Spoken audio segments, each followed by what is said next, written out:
Good evening, everybody. Venerable Children is traveling, and so the residents here will be doing various teachings. And so tonight we're going to stay with the Lamrim topics, and let's start by setting our motivation. The most important thing in terms of how any action that we do is our motivation. And so tonight, as we go over some teachings, we want to think about why we're here, and we want to try to cultivate a mind that has a Mahayana motivation of bodhicitta. And this is this beautiful aspiration to become a Buddha. And we do this because we are very aware of all of the suffering that exists in the world and among sentient beings. And so the basis of all these teachings is compassion, this wish to relieve the suffering and the cause of suffering of all beings. So let's make that our main thought as we spend this time together, seeing how to live our lives in a way where we're cultivating compassion, real regard for others, an awareness of our suffering and theirs, and the wish to relieve it. And because we don't really have all the capacities now, but we have the potential to become a fully awakened being, we aspire to do that by developing our good qualities endlessly. So may this be one step in that direction. So when Venerable left, she said, do a general teaching tonight. And because we've been working on meditative stability, I thought it would be nice to talk about this part of the Lamrim where they go over the meditation session. It's a whole section of the Lamrim in the first scope. And this topic I particularly like, and so I thought I'd share a little bit of the outline to give an idea as to why. This topic actually covers both what we're doing during a meditation session and outside of a meditation session. So in the session, there's like 3 phases which we'll go over, and that's what we'll spend the evening on. And we'll have some special emphasis on refuge tonight. But what we do between the sessions, this is actually very influential as to how our meditation sessions go. So we're talking about the in-between the session time, which is basically between the two, you're talking about your whole life. So this chapter is telling us how to live our lives. And the parts that are off the cushion are actually, as Geshe Sopa says, if you divide your life into these 2 periods and practice each according to the teachings, your whole life will become meaningful. And this part covers some topics that really are not hard to understand, and they're really well explained in this book by Geshe Sopa, which is volume 1 of his Steps on the Path to Enlightenment. And just to give an idea, the 4 main topics in that, which he really fleshes out well, are restraining the sense faculties, acting with vigilance, appropriate diet, and how to practice diligently without sleeping at the wrong time, and how to act properly at the time of sleep. And the topics just in the outline don't really give you a great picture of it, but actually so many people are interested in mindfulness. And there's a lot in that section about how we move about our day in terms of our body, speech, and mind. And so for me particularly, one time I was recently talking with Venerable Children about a problem I was having, and he said, "Oh, you're just not having enough vigilance." And I'm like, vigilance? What in the heck do I need to do here? Well, this whole section on what to do off the cushion completely talks about that, and it's very understandable. And then after that, there's another chapter that refutes misconceptions about meditation. So the part we're going to focus on tonight, though, is actually what to do during the actual meditation session.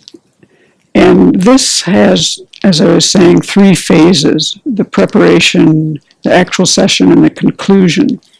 But I first want to say it in a more general way for people who are beginners, because we often learn this in a very simple way, which is nice to know that before you do any activity, including your meditation session, what we like to do as Buddhists is we like to first set our motivation and then do the activity, and then we like to dedicate the merit of that activity.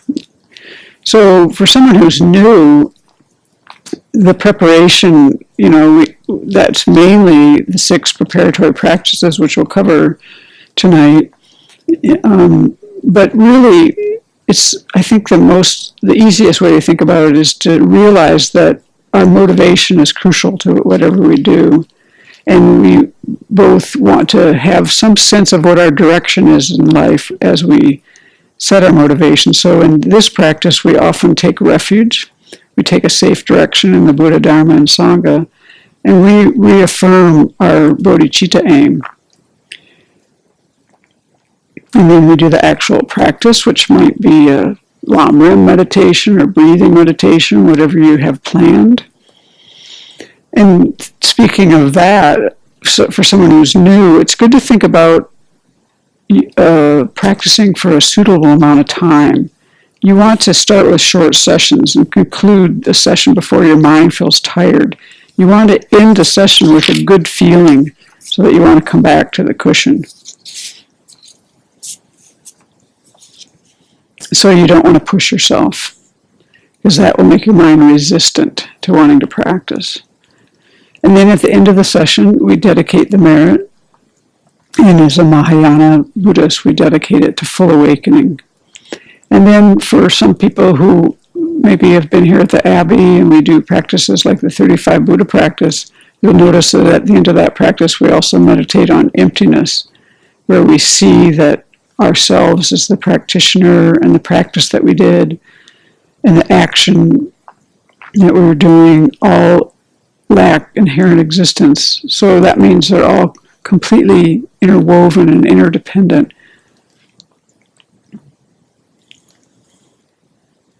So these 6 preparatory practices, I wanted to go through them partly because I taught on this, it was like maybe 7 years ago, but I had a hard time figuring out the order of them, and I finally, Venerable went over them recently, and I wanted to look into this again, and tonight, in preparing for this, I figured out why it's so hard to get the order right.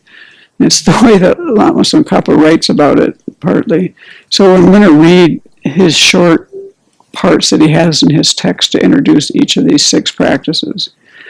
So the first preparatory practice, what Lama Tsongkhapa says is, clean well the place where you are staying and neatly arrange the representatives of the Buddha's body, speech, and mind. So I always think of that as clean the shrine room and arrange the shrine, arrange the altar, clean the room and arrange the altar. But I found another way that someone thinks about it, which I think is also good to think about, is like you're purifying space and time. And when they write about this, they talk about, like, we're going to invite the Buddhas and Bodhisattvas to this place. And so cleaning the room is kind of analogous to cleaning our mind. And this makes the mind more receptive, and it makes it easier to have clarity in the mind. And it also increases our respect. So you can see if a space is cluttered or uncluttered makes a difference to how your mind is, or if a place is peaceful or not. So even while you're doing cleaning, you can have virtuous thoughts, like, I'm cleaning this room because I want to clean my mind. And we're making it nice just not for ourselves, our meditation space, but because we're actually inviting the Buddhas and Bodhisattvas, the objects of refuge. So it shows the level of respect. And when we set up the altar, then, we set up symbols of the Buddha's body, speech, and mind. And so what's typical on an altar is to have a statue for the body, representing the body of the Buddha, a Dharma text representing the speech, and a stupa representing the mind. And we usually place the image of Shakyamuni Buddha, that statue, in the center because he's the founder of our teachings. But when you think about setting up an altar in this first step here, we really want to think about it not as to impress anyone. That's not what it's about. We actually want to think about it in terms of improving ourselves, because we actually want to be able to benefit all beings. So that's the kind of mind we want to have when we do this first step, is we're actually doing this to create a beautiful space, to invite the Buddhas and Bodhisattvas, and to clean our mind. And then the second step, second preparatory practice, Lama Tsongkhapa says, obtain offerings without deceit and arrange them beautifully. So I always think of this as making offerings. And here, what's important is to think again about our motivation. For example, what is it that determines the quality or the value of our actions? It's our motivation. And so in terms of offerings, everyone's heard of Milarepa. He was completely impoverished. He had no physical offerings to offer, but he had strong faith and he had correct motivation and very energetic practice. So he made the best offerings. He gave his heart totally to the Dharma. So that's actually the best offering that we can make. So as we think about making offerings, we want to consider that the main point in our Dharma practice is improving ourselves internally, not externally. So when we make the offerings, we don't want to offer things that we're going to get a lot of pride about or be boastful about. So it's important when we make offerings that we procure them in the correct way. They have to be done, procured honestly. We want to do this without any kind of deception and through right livelihood. And that in this situation means that we avoid flattery, hinting, giving a small gift in order to get a hopes of getting a large gift, coercion or hypocrisy. So basically it boils down to not deceiving in any way to obtain the offerings that we're going to offer. Like you wouldn't want to steal something to offer to the Buddha. So it's all about our motivation. It's not about making a beautiful altar. It's about wanting to change our minds and to be able to benefit beings. So it's also, in this regard, an opportunity for us to train in the perfection of generosity. In the Mahayana path, we have these 6 perfections, and the first is generosity, where we take delight in giving. And this creates a lot of merit or positive potential. And that's partly because the Buddha, the Dharma, and the Sangha that we make these offerings to are very powerful objects to offer to because of their realizations. And we create a lot of strong karma with them. So that's really something to think about, is when you're making offerings, really take delight in what you're doing. Even if we do this every day, that's why I think this topic is so important. We have to remind ourselves of these things and not let things get routine. And then the quality of the offerings, we usually offer things that are at least equal to, if not better, like say you're making a food offering, at least equal to, if not better than what we ourselves would eat. And we arrange these things very nicely out of respect. And also because we want to benefit beings, so we want to make it very virtuous. So those are pretty straightforward. Then the third preparation, and this is where it starts, where how we memorize them sometimes and how they're even listed starts to vary. It starts here, and you'll see why. The third preparatory practice, what Lama Tsongkhapa says, is sit up straight upon a comfortable seat in a suitable posture. Your legs either in the full or half lotus position, which is actually half Vajra position. This would be a better translation. And then absorb yourself in the practices of going for refuge and developing the spirit of enlightenment. So, the way I always say this, the way it's generally written is sit in the meditation posture, take refuge, and generate bodhicitta.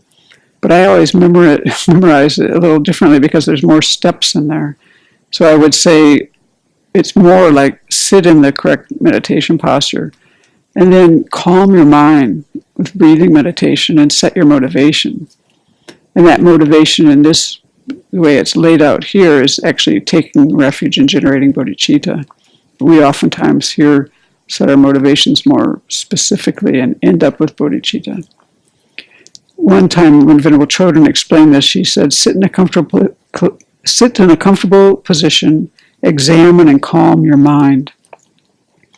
And so the main point here is that we're doing our practices for our mind, not for our bodies. But when they talk about the posture, that's definitely related to the body, right? So it's best to sit in a full Vajra position. But if we can't do that, we try to sit cross-legged. If we can't do that, we might sit in a chair. So, but the main point of that is to keep our spine erect. And what Geshe Sopa says about this is, when you're meditating, your mind is affected by your posture. This is kind of exactly what Darshan Rinpoche used to always say, this next part. Your mind moves on the vehicle of prajna, or inner air. This inner energy flows through the body in certain channels.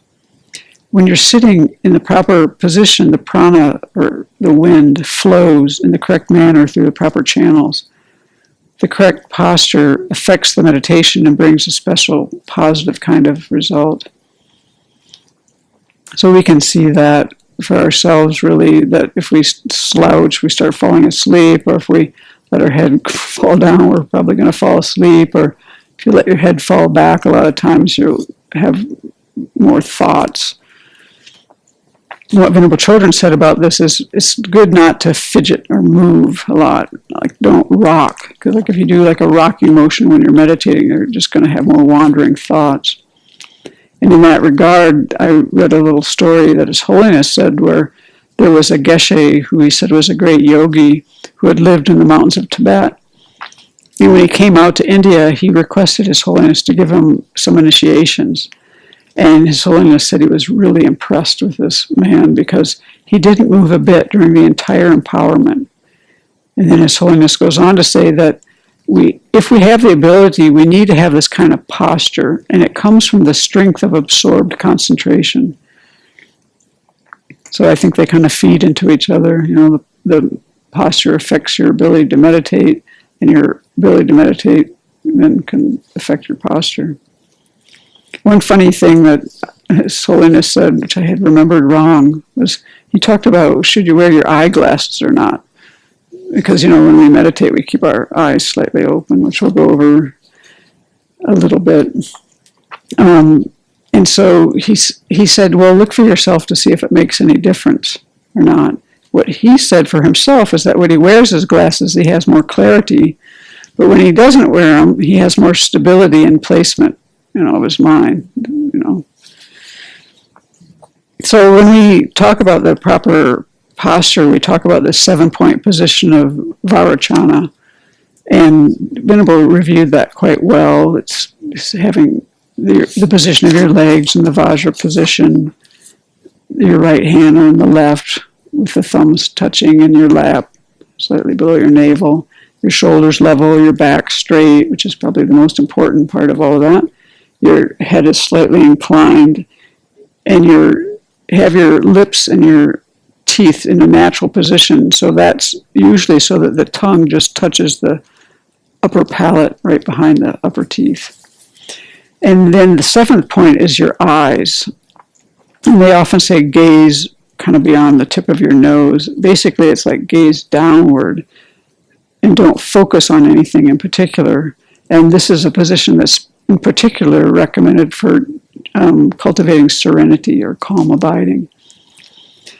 So they say, maybe you've experienced this, as your mental consciousness becomes more concentrated, then you'll cease to notice so much what's actually coming into your field of vision. And they say it's good to train in this way too. And the reason for that is because then if you get used to having your eyes open, then when you get up, you sustain your meditation better. I've noticed this just because I've been doing a lot of walking meditation for the last period of time, and I definitely keep my eyes open for that. And I notice that when I'm just walking around now, there's a kind of a different feeling than before. It's a little easier for me. I mean easier in the sense of kind of keeping my mind on where I want my mind to be, more maybe more aware. It just seems easier. So I guess there's a question online. Yeah, there's a question. I have a rod and screws in my right outer ankle, and it's painful for me to sit as directed. Any suggestions?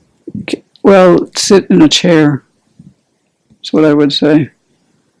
Yeah, if it's painful, if you can't, with a rod in your ankle, it's probably not going to, well, actually, speaking as a physical therapist, sometimes when you've had a big injury like that, things are quite stiff, and you might need to get that so the joint itself is looser.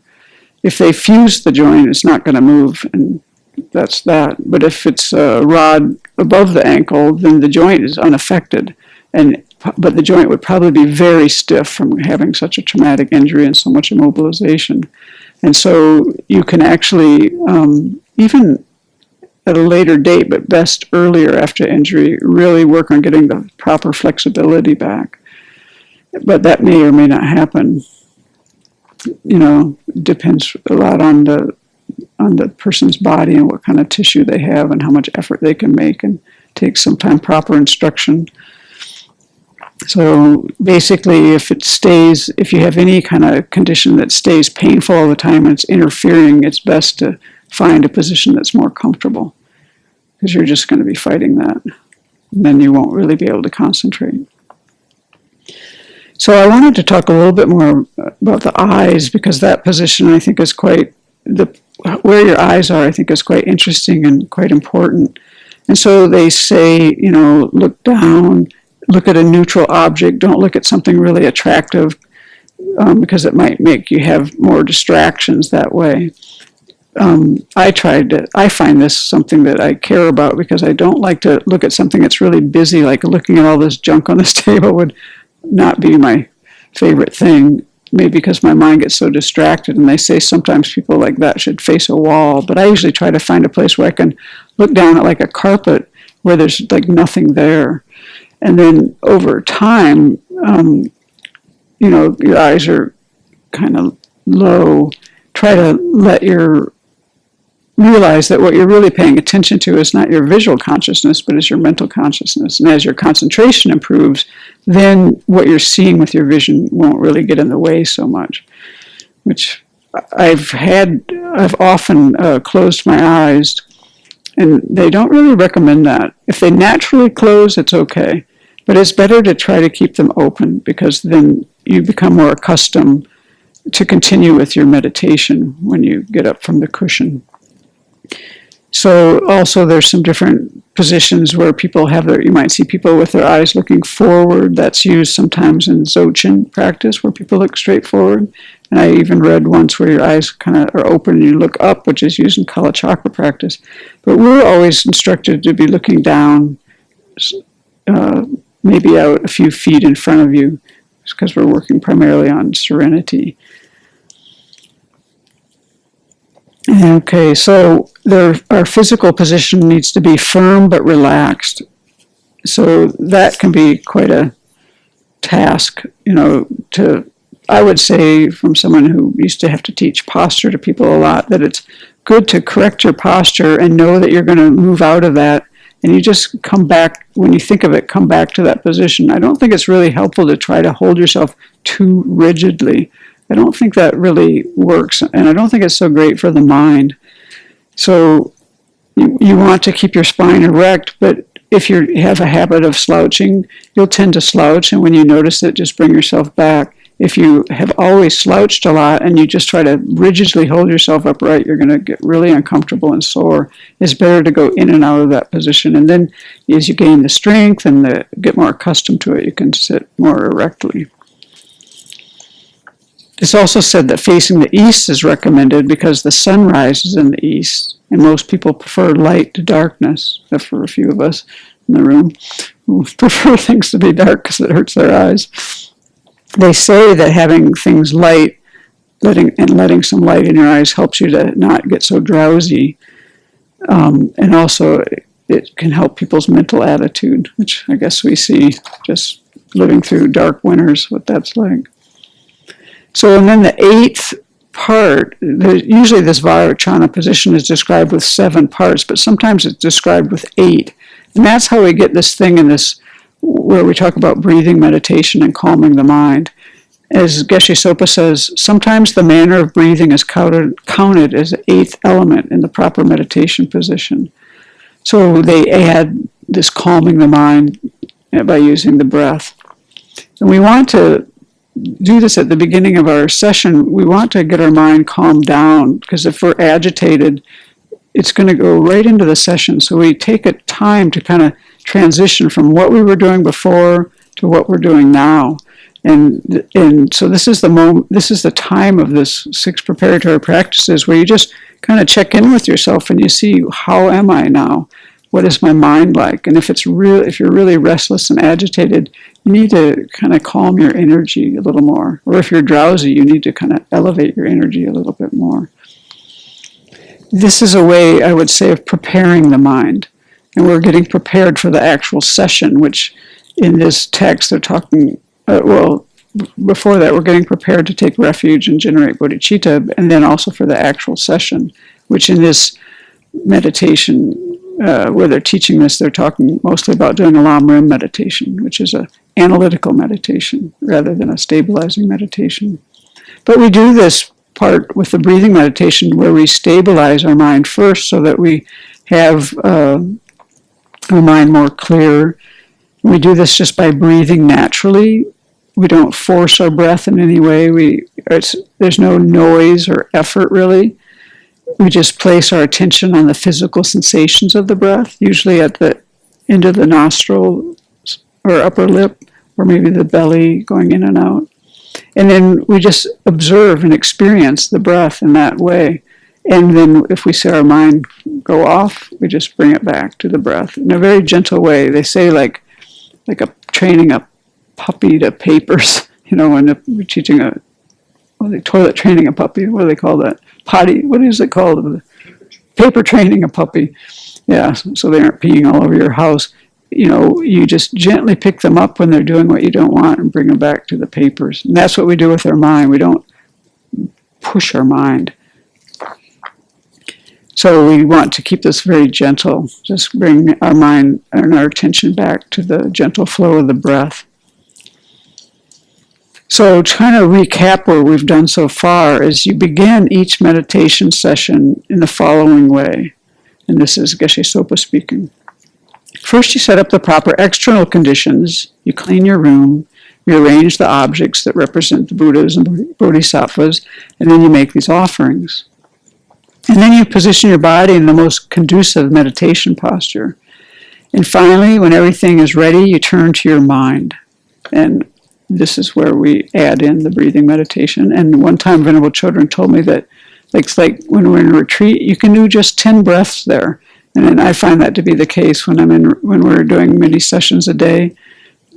10 breaths is enough. I can tell my mind is where I want it to be, and then move on. And then Geshe Sopa continues, before you begin your main meditation, you must cultivate the proper motivation, because your whole meditation will be influenced by the initial attitude you bring to it. So before you begin to meditate or engage in any other virtuous activity, it's extremely important to produce the proper motivation. In brief, at the beginning, you take refuge and generate bodhicitta. So it takes a lot of time to explain all this, but we can actually do all of this very quickly. And even if, like, say, here at the Abbey, when maybe we're on we take turns making the offerings and setting up the altar and this and that, I've gone through time periods where I would always do these 6 steps, and even if I hadn't made the offerings, I would just do it mentally. I would say to myself, cleaning the room, arranging the shrine, making offerings, and just do this even mentally. Then the rest, when you're sitting down, you can do that part. So now we're up to the part of this third. We're in the, it's a lot of pages just to get there. In the third preparatory practice, okay, so I'm again saying it as sit in the meditative posture, take refuge and generate bodhicitta. So that's where we're up to. All of that is the interlude of calming your mind. So then you have your mind in a place where it's a positive state of mind, and then we can take refuge and reaffirm our motivation to become Buddhas. So you think to yourself, like, this is the time of the practice where I'm very aware that I'm making a really strong direction in my life. You know, that's what refuge is about. And you also think that you're dedicating your energy and your heart and your mind to becoming fully awakened. So then I'm going to do this practice with these really strong, wholesome thoughts in mind in order to reach that goal. So in taking refuge, it's helpful to have a visual aid. And so at this point, we visualize the objects of refuge.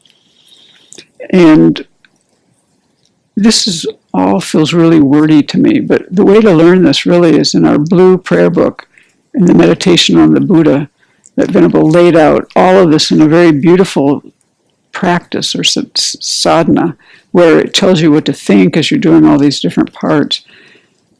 And so at this point in the practice, we might make this very elaborate, where we visualize a very bountiful refuge field with the Buddhas, the Dharma, and the Sangha, all there, the three jewels. Or we might just simply visualize Shakyamuni Buddha. But you want to imagine waves of light flowing into you, like inspiration. This is like a visual aid that makes the inspiration that we're going to generate in ourselves more like graphic, I would say. You're using like symbols in this, the capacity of your mind for symbolism to do this, and it helps to create a stronger feeling. So when we take refuge, what is our real refuge? Like when we take refuge in the three jewels. Lama Tsongkhapa in this section says, thus the Buddha is the one who teaches refuge, and the community assists you in accomplishing refuge. But the real refuge is the jewel of the teaching, because once you have attained it, you're liberated from fear.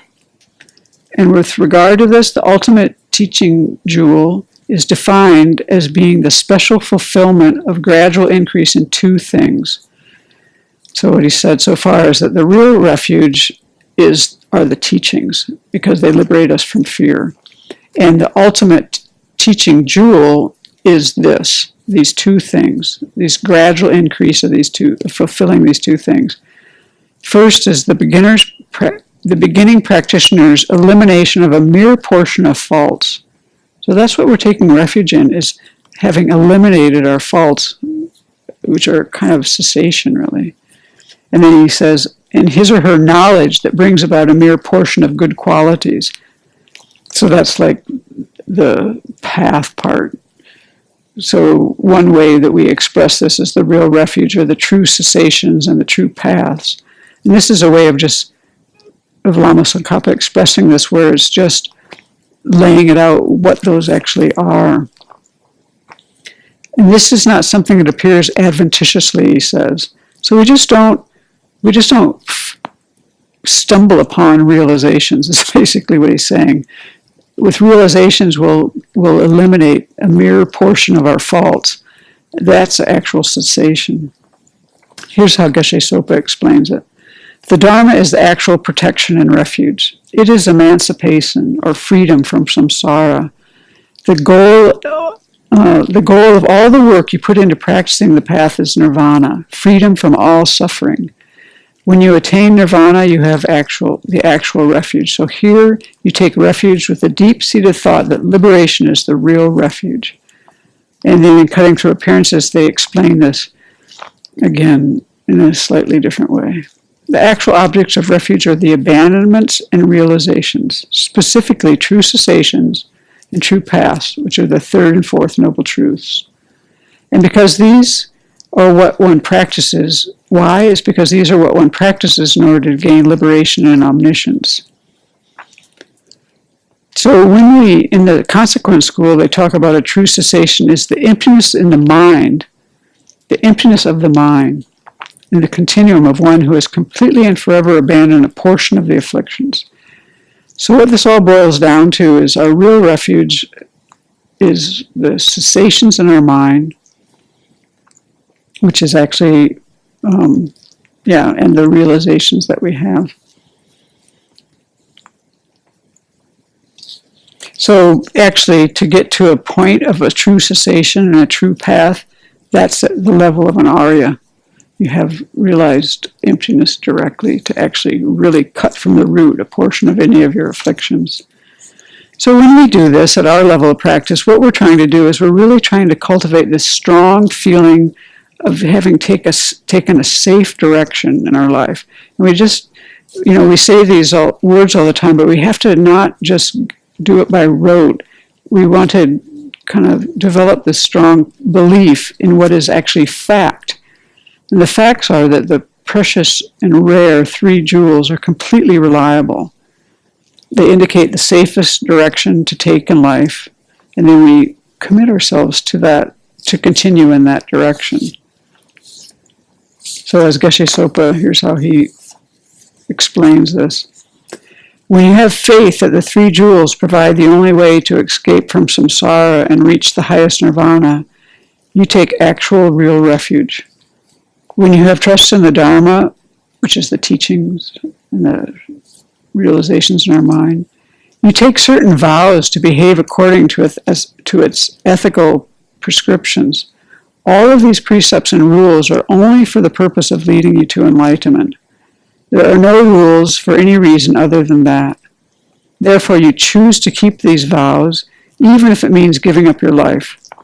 Although you see the great value of your life, you also have confidence in the purpose of protecting your vows.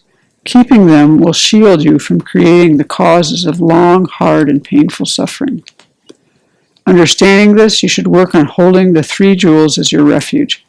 You should make every effort to avoid transgressing the precepts of refuge. This is the heart of the matter. It's very, very important. Taking refuge in the 3 jewels is the main gateway to the teachings of the Buddha. So I've heard this said before, as like Dhammakusho told me once, before you've taken refuge, you're kind of studying the teachings. But once you've taken refuge, you become like a practitioner. So when we think about this topic here, visualizing the 3 jewels in this portion of the practice and reflecting on their qualities, one way to do this would be to think about, what would my life be like if I didn't have the Dharma in my life?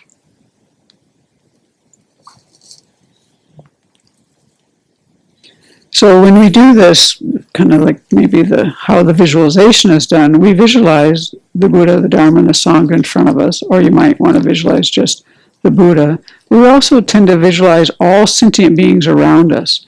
And then when we think about the 3 jewels, we think of their qualities, that they have perfected love, compassion, joy, skillful means, wisdom. And all of that, remembering the qualities and doing this visualization helps to facilitate taking refuge. So when we do these, we're creating these mental images in our mind. And when we're new at this, it's kind of vague, but as we do this more and more, it becomes more vivid because we're just more familiar. So one way to do it is just visualize Shakyamuni Buddha, maybe have an image of the Buddha, a picture of the Buddha, and then take a look at it, and then remember in your mind's eye what it's like. And think about that when you're doing that, when you're visualizing this in your mind's eye, that this is an embodiment of all the Buddhas, the Dharma, and the Sangha. Here's how Geshe Sopa explains this. We also do this with very complex visualizations, but here's where, if you're just going to visualize the Buddha, a beautiful way to do it. He says, you should visualize Buddha Shakyamuni in the space in front of you at about the height of your forehead, not too high or too low. Imagine him life-size with a perfect body, having the excellent marks of a Buddha. Think of him as very youthful and wearing the 3 garments of a monk, of a monastic. These are the types of clothes the Buddha wore when he became enlightened, which later became the robes worn by Buddhist monks and nuns. You can visualize light rays shining forth from his golden-colored body. This is not an earthly physical body of flesh. His body is the appearance in form of a perfected mind. Try the best you can to see it as radiant and clear. You should reflect that Buddha Shakyamuni's essence is the nature of your own teacher. Visualize the Buddha seated upon a magnificent jeweled throne, supported by 8 lions. The lions symbolize fearlessness. Upon the throne there are cushions of light appearing as a multicolored lotus, sun, and moon, one on top of the other. These mainly symbolize the Buddha's knowledge. The sun and the moon often symbolize wisdom and method. The lotus, sun, and moon can also be explained as symbols of the 3 principal aspects of the path. So this means, in that case, the lotus represents renunciation, the sun symbolizes wisdom, understanding the ultimate reality, and the moon signifies bodhicitta. So one time I heard this explained, like the tankas that we have and all these images and everything. If you understand all the symbolism involved, it's kind of like having a whole Dharma text right in front of you. So as you study the artwork and all this symbolism, and you understand the meaning of these things, then when you just look at the picture, it will remind you of these things.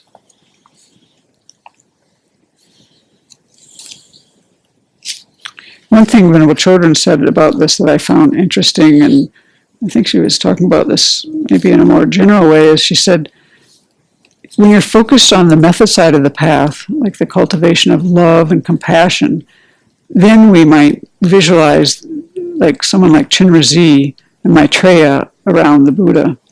Or if you're emphasizing maybe more wisdom, we might reflect more on Manjushri near the Buddha.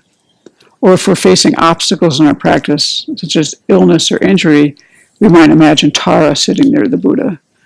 So when we do the visualization, we have most of us do one that's a little more complex. It's not really very hard. But even in that, you can kind of focus, maybe if that day you're focusing more on wisdom, when you imagine all those Buddhas, all the Buddhas of 1,000 eons. How do you say that? Yeah, 1,000 Buddhas of a fortunate eon. There we go. You might, in that day, maybe focus more on Tara that day if you're trying to remove obstacles, or if you're thinking more about wisdom in that session, maybe focus, realize that Manjushri is there to help you too. Things like that. Okay, so by doing this kind of visualization, thinking of the qualities and all of this, this helps to reinforce attitudes very strongly in our mind. It makes our meditation deeper. Let's talk a little bit more about the visualization. So when we visualize the light streaming into us from the object of refuge, Shakyamuni Buddha, we think of this in a few ways. We think of it as the light purifying our negativities that we've created in relation to the refuge object, and we also think of it bringing inspiration into us. So then the question comes up, why do we do purification when we're doing this refuge? Why do we visualize? Usually we start with a white light doing purification, and then a golden light doing like bringing blessings or inspiration. So why do we do this purification during refuge? Well, it's not that hard to have had some kind of negativity in relation to the objects of refuge, which include our teacher. We may have criticized our spiritual teacher, or we may have defamed the Buddha or abandoned the Dharma, which you can do easily by making sarcastic remarks or deprecating remarks, or maybe criticizing subtle points in the Dharma because we don't understand them or we're just ignorant about them. It's very important to be very careful with these kind of things. Or if there's something you don't understand, it's better just to put it on the back burner and focus your mind more on the points of the Dharma that make sense to you. For myself, I always think of it this way, like some of these things are hard for me to understand, but of course I'm going to be swimming upstream all the way to full awakening, and I know my mind is obscured, so of course I can't understand everything now. So instead of building a wall between me, like rejecting it You shouldn't reject the Dharma. If you don't understand something, just put it aside and keep your mind more neutral about it. Like, have a more inquisitive mind that can just say, either, I'm going to explore the possibility of this, I'll try it on, or I'll set it aside because it doesn't really work for me right now. But you don't have to reject it. Because I personally think you'll be building up a wall so that when your mind is less obscured and you need that teaching, now you've kind of built up a wall between you and that. So we can also maybe be sick or unhappy when we're practicing, and we could see that, these are just obstacles. These obstacles we blame it on the Dharma. Instead of seeing these obstacles coming from our own karma or from our own afflictions, we might say the path isn't correct, or it's too hard, or it can't solve our problems. It's easy for the mind to kind of complain that way, like, this is too hard. But we want to avoid doing that. Even unknowingly, we don't want to dismiss points of the Dharma.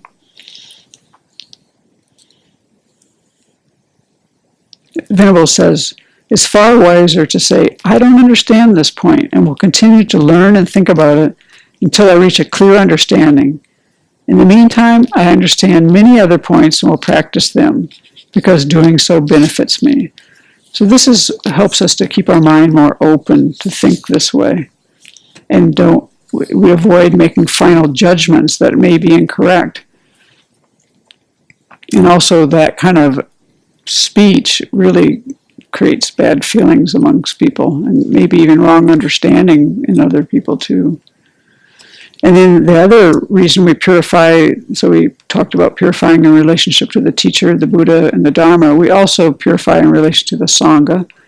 We may have deprecated somebody who actually has a lot of realizations, but we don't know because we can't tell who has realizations or not. So we're always told it's wiser to avoid having hostile judgments towards anyone. So that's what we try to do. So the way we do this in the practice is when we're visualizing the objects of refuge, the white light coming from each object of refuge into us is purifying our negativities in relation to that object. And the golden light that we then visualize after that, we can visualize it coming into us and also all sentient beings around us, inspiring our minds. And in this way, this helps us to have a feeling of connection with the three jewels. So after we've taken refuge, which we could do very quickly, the refuge verse is a few lines. You can't think about every part of the practice at once. When we do the abbreviated recitations, we could probably say those in just a few minutes. It encompasses all these points that we're talking about tonight. And so you can't do every part in three-part harmony every practice, but usually you pick one that you're going to focus on and spend a little more time with that. So tonight I decided I wanted to focus mostly on refuge in just this teaching because you can only cover so much. After you've taken refuge, then we generate bodhicitta, which we've talked about, and we can understand this as a mind, a primary mind that has two intentions. So we're holding two intentions in mind. One that can't really endure the suffering of sentient beings and wants them to be free of it. And the other is aspiring to develop our good qualities so that we can become a Buddha to help free beings of this. So I always like to think about when they say a mind focused on sentient beings that cannot endure their suffering. Because they talk about sometimes when we study compassion, the burden involves a bit of a burden. We have to realize that we're not really talking here about depression. To say you can't endure their suffering, if you find your mind going towards depression, that's not a quality of compassion. That's more like personal despair, personal distress. And what's happened is our focus has shifted away from the other person, others who we're trying to relieve suffering. We want them to be free of suffering, and now we're focusing on ourselves. Maybe we're uneasy or have fear in our mind from viewing others' suffering. So if you find that happening when you're developing the bodhicitta resolve, then or the altruistic intention, you want to refocus your compassion and realize that shift your attention to focus on others, not yourself. And you can think about how the Buddha, the Dharma, and the Sangha can do this so joyfully and skillfully and give us a feeling of what our potential is and to have more hope and to be eager to work for others' welfare. So all of this ties into our motivation. And why is the motivation so important? It's because the result of our spiritual practice will accord with our motivation for doing it. So that's kind of the bottom line here.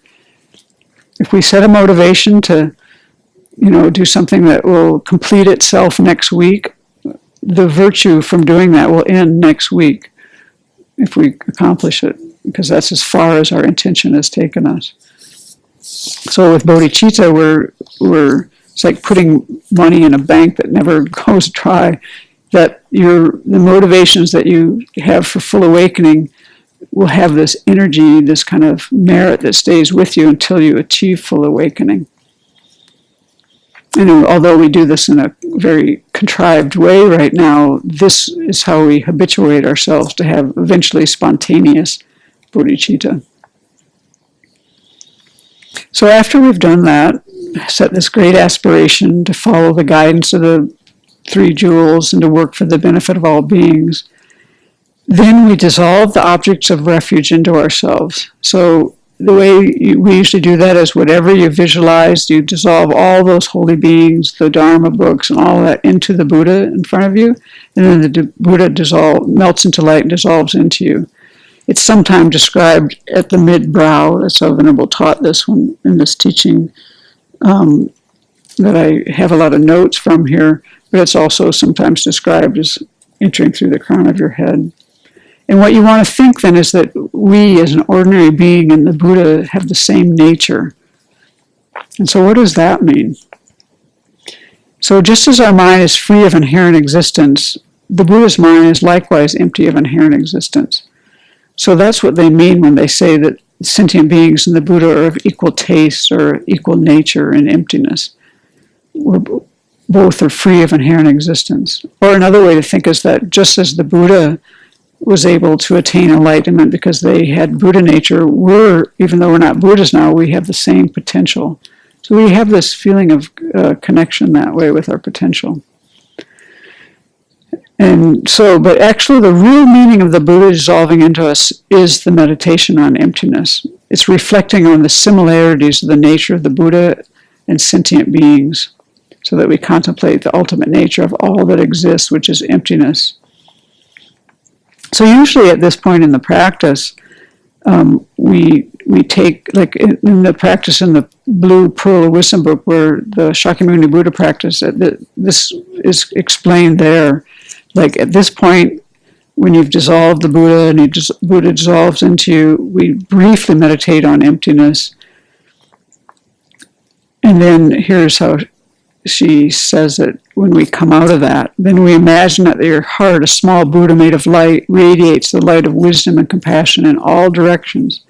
So you've done this.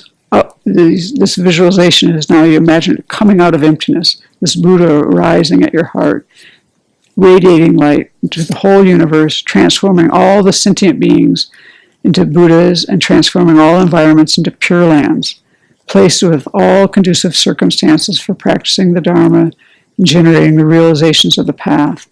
So that's, I think, a very beautiful time to part of the practice to spend some time with.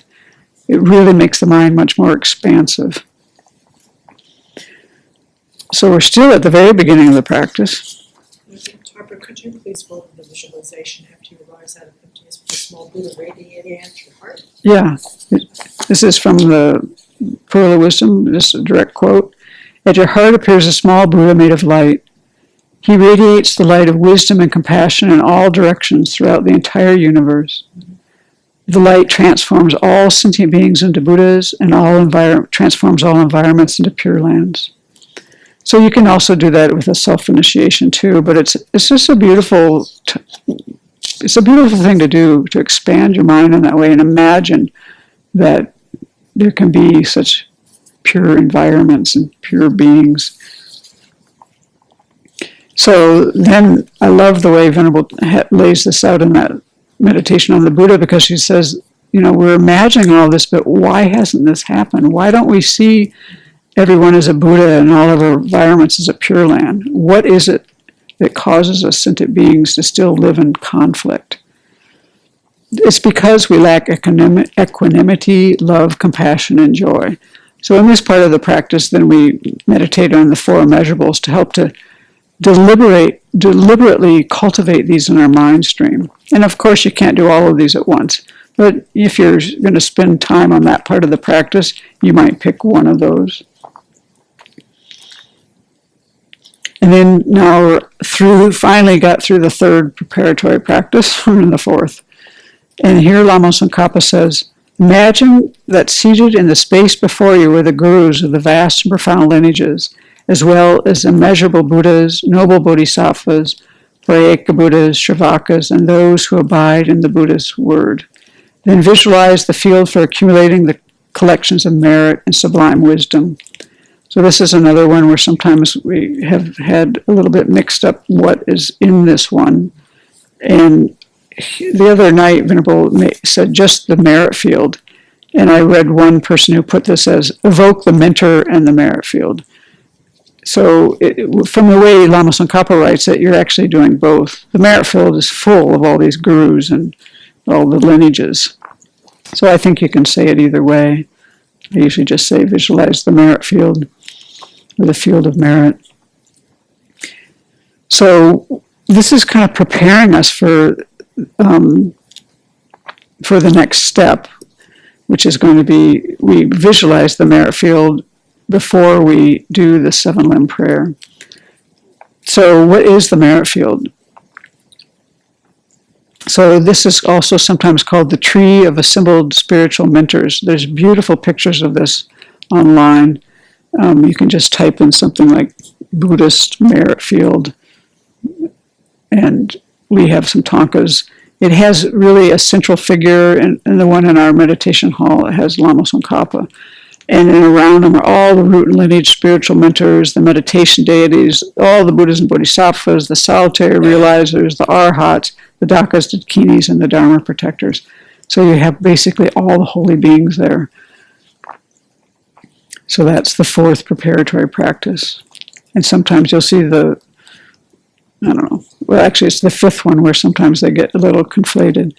So the fifth one, what Lama Tsongkhapa says is, the cooperative conditions for the production of the path in your mind are the accumulation of the collections, which are favorable conditions, and the purification of your mind from obscurations, which are unfavorable conditions. So basically, accumulating merit and purifying your mind. He goes on to say, if you lack these cooperative conditions, it's extremely difficult to produce the path, even if you take pains to sustain meditations that are substantial causes of the path.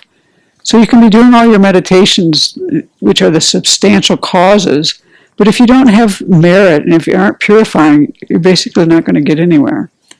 So he says, now you must purify your mind with the 7 branches of worship, which we call the 7 limb prayer, which comprise the crucial points for accumulating the collections and purifying the mind of obscurations.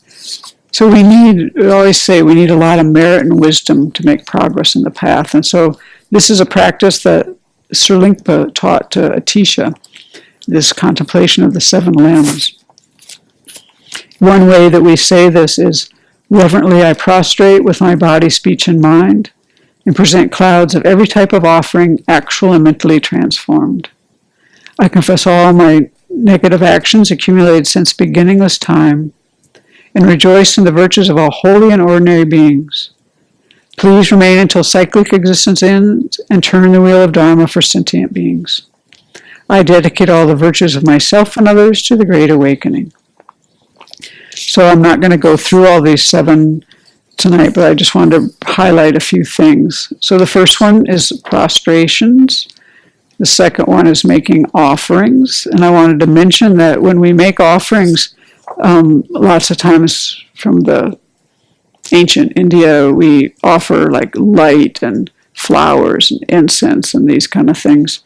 And we have representations on our shrine, and these have symbolism. So light represents wisdom, and so helps to create the karma to receive wisdom. Incense represents ethical conduct.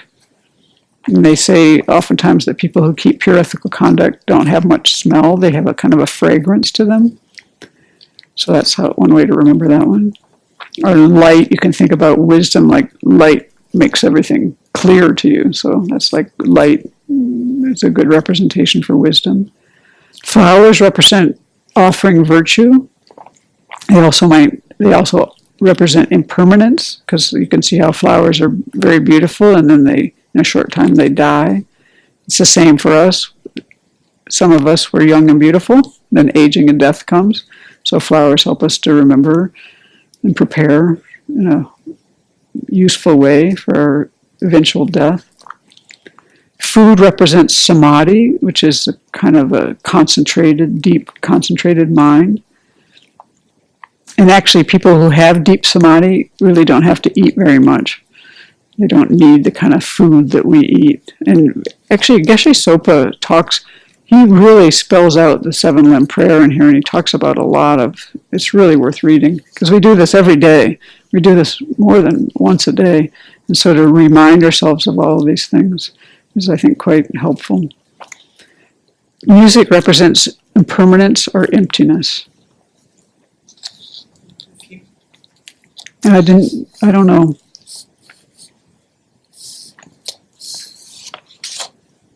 Does anyone know? I don't know.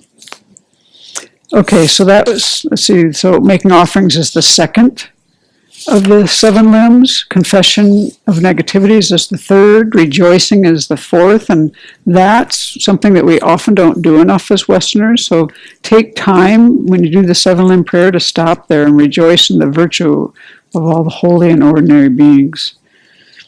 And it's like, as they say, it's like the easy way to create merit. It's just like, takes us no effort whatsoever, and is completely helpful for our minds. And you can see that in your own experience, how when you rejoice in something, your mind is like naturally drawn toward it. So if you rejoice in virtuous things, you're helping to bring your mind towards virtue. Just like I read something online about, they did a study when somebody's speaking, if you're listening to them and you nod, you actually will take on that attitude more, they've shown in research. So when I listen to Venerable teach, a lot of times I'd make a point of nodding. No, I want to take on everything she's teaching. I'll use anything. Yeah. So they've proven it, right? Okay, the 5th one is requesting Dharma teachings. The 6th one is requesting that the Buddhas remain. And these are very important for us to do. They help us to turn our minds to the Dharma, making all these requests. But we need to create the causes to have teachings and to have the Buddhas in our lives. And then the 7th one is dedicating the merit. So, as I was saying, when you dedicate the merit, and especially if you do it to something like bodhicitta, which you don't actually actualize until you're a Buddha, then the virtue will have inexhaustible results. It will last until you attain awakening. So that means that the virtue, if we dedicate it that way, it won't just fizzle out. Like if you dedicate it to something, like if you just practice as just about this life, and that's all you're thinking about, and that's all your motivation is, then when you've completed that virtue, it will fizzle out in this life, which isn't going to help you in future lives. So we really try to expand our mind and think much broader and wider, both in terms of our own future lives and eventual enlightenment, but also in terms of a wider vision of the enlightenment of all beings, which we can't really do, this extraordinary kind of mind and that dimension that we bring to this small little action. Really, we've been going through in these teachings, it takes a lot to get to that point, but we just create the causes and then our mind will go that way. And the benefit of dedicating your merit in this way is, it's like if you become angry or develop wrong views, they can destroy your roots of virtue. But they say that the damage won't be as severe when you've dedicated your merit to full awakening. So that takes us through the 5th preparatory practice. And the 6th and last one is, according to how Lama Tsongkhapa explains it, then Once you have pictured in your mind the objects of the mandala and have offered the mandala, make the following supplication many times with strong aspiration.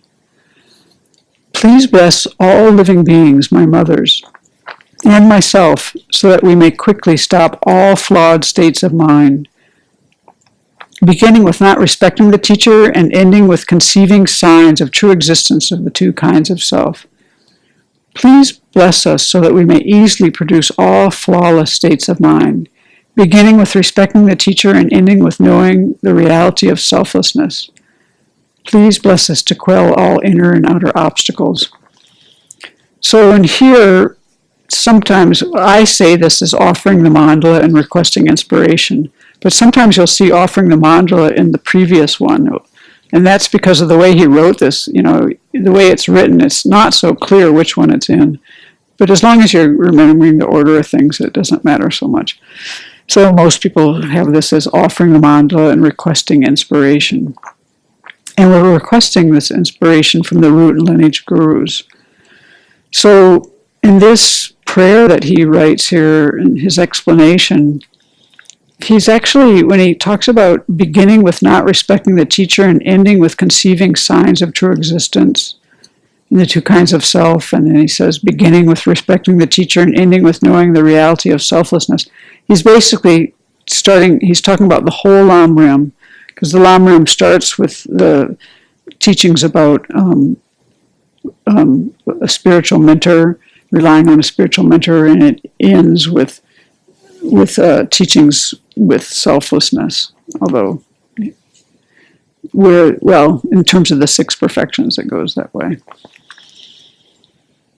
So when we offer the mandala, we fill the air with beautiful offerings. We make this very vast mind, and we offer it to all the Buddhas and Bodhisattvas and all the lineage holders, and we request their inspiration and blessings. And we imagine all these things that we're offering them, and we just fill the sky. But what's funny about it is then all those offerings end up dissolving into Shakyamuni Buddha, in that meditation on the Buddha practice. And what does he do? The Buddha just immediately radiates light and nectar flowing into us and all the sentient beings around us, invigorating our confidence and our enthusiasm to practice. So as much as you fill the sky with all these beautiful offerings and they absorb into the Buddha, boom, instantaneously he's just shining all this light back. So this is what kind of makes your mind very expansive. So the way this goes in terms of the visualization is we imagine that after we've completed the mandala offering, we've made these requests of inspiration, which help us to be connected with our teachers in the Triple Gem. Then we imagine that all the figures in the field of merit dissolve into the central figure of Shakyamuni Buddha. That Buddha comes to the crown of our head, facing the same direction as us, and we feel that we're receiving the inspiration of the Buddha and the blessings, which is the same, inspiration or blessings. And we visualize light flowing into us, and we recite the Buddha's mantra.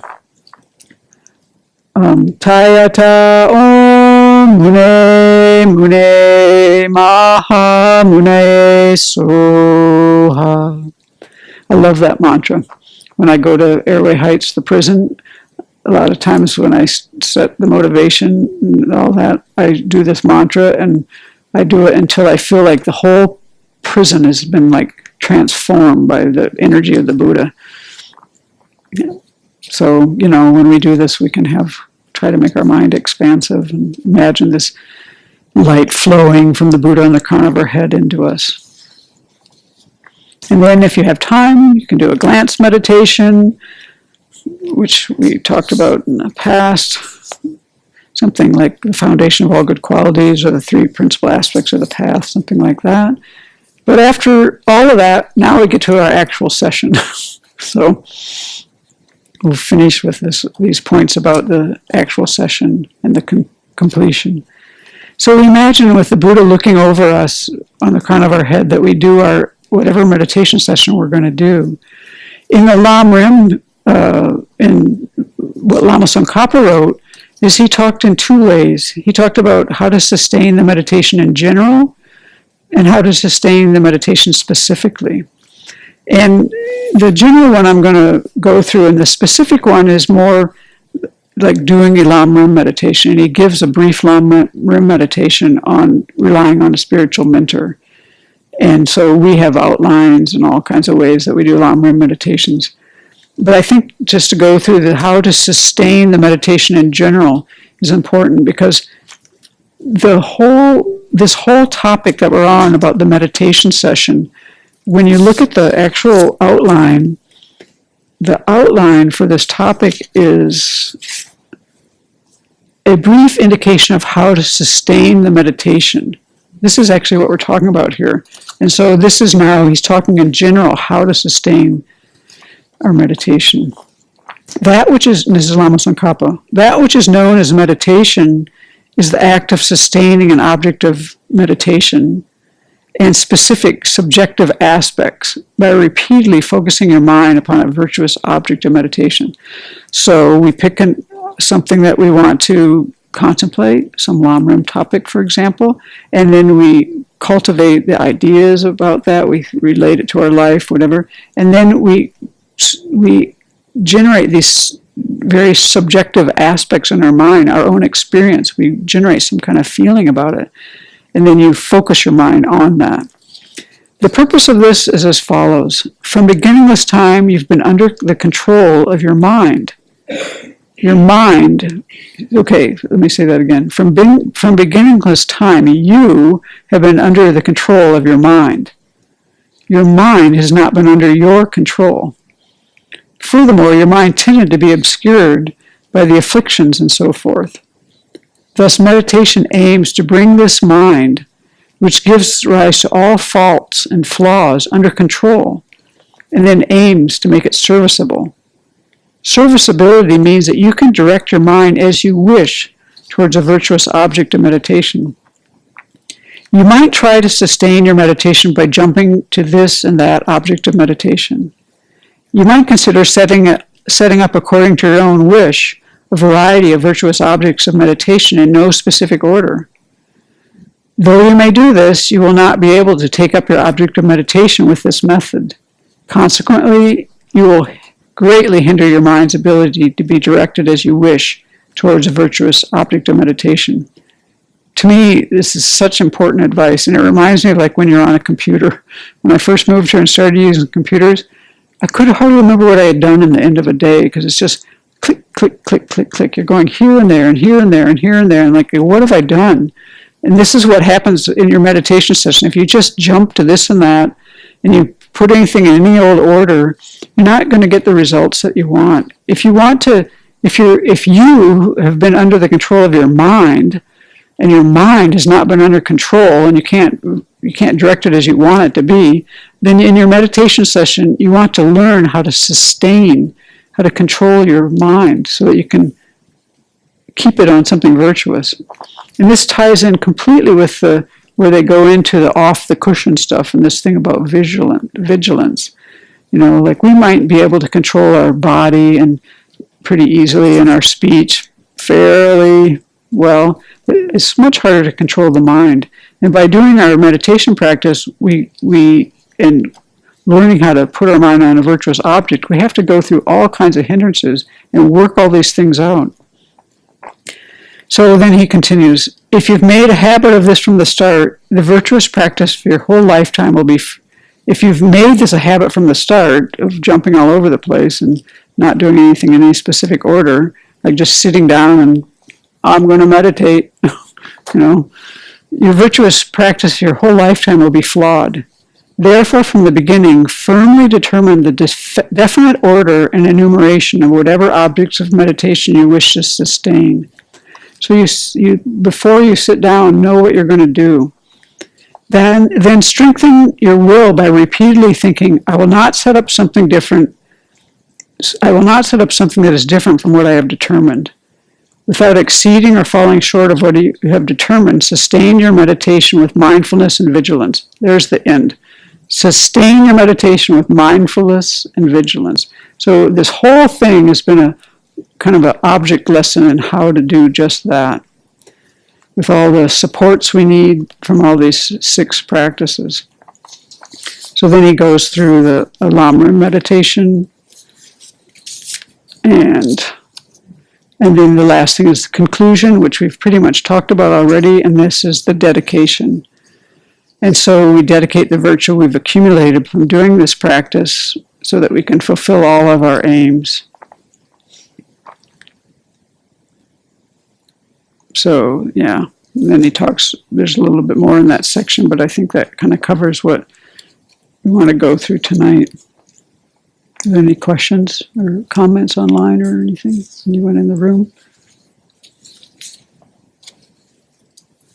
I think it's quite important to take a look at this whole chapter because he gives such great advice. You can read it in the Lama Chimmo by Lama Tsongkhapa, and it's very concise, which is nice, but really I think it's more useful in some ways to read it from Geshe Sopa because he really fleshes things out. He really helps you to see, especially the part about sleeping and eating and having a mind that's vigilant and restraining the sense doors, those four main topics of off the cushion. He really brings it to life, and I think it is, they're both good. If you want to read something more brief, it's always shorter in the great treatise, but if you really want to kind of really relate it to your life more easily, it's nice to read Geshe Sopa because his explanations are flawless. So, thank you for listening. I think this particular teaching should be posted on, I think maybe Safe 1B. One of those courses, I don't think it's 1A, but I think 1B gets into this. Yeah. It's a beautiful, I love this topic because it makes sense. Makes you think about everything. There's more, but I just try to narrow it down. Thank you for listening. So now we'll dedicate our merit in wishing that all sentient beings may be free of every suffering. We'll dedicate our merit to becoming fully awakened in order to have that capacity to be able to be of benefit. And especially for anyone who's in particular need at this time, may their suffering be alleviated.